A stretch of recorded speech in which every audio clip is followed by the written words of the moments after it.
Let me show you an easy way to turn off this sensitive content setting on Twitter. And keep in mind, if you are on Twitter, you do need to have your birthday on there and be older than 18 to be able to see all of that sensitive or mature content.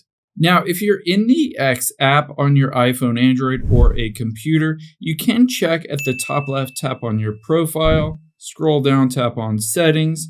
And then from here, you're going to see towards the bottom, privacy and safety, then content you see. Now, keep in mind, depending on your specific app and your preferences, it might be in here that you can turn off that sensitive content settings. But keep in mind, they don't have it on everybody's app. For whatever reason, it doesn't show up on all of the apps on Twitter or X.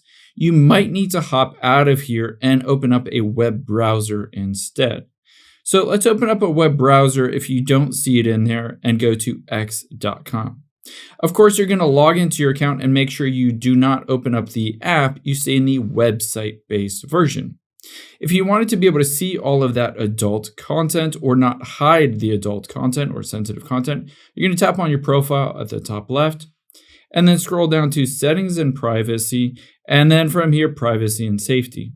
Similar to before, you'll be able to see the menu looks very similar, and we're going to choose the content you see midway down. However, you'll be able to see a new feature is display media that may contain sensitive content. Now on here, if you're okay with seeing sensitive content, all you need to do is toggle this on, and you can see search settings as well. I would highly recommend tapping on that. And instead of hide sensitive content, you can toggle this off to see all of the content on X, including adult content.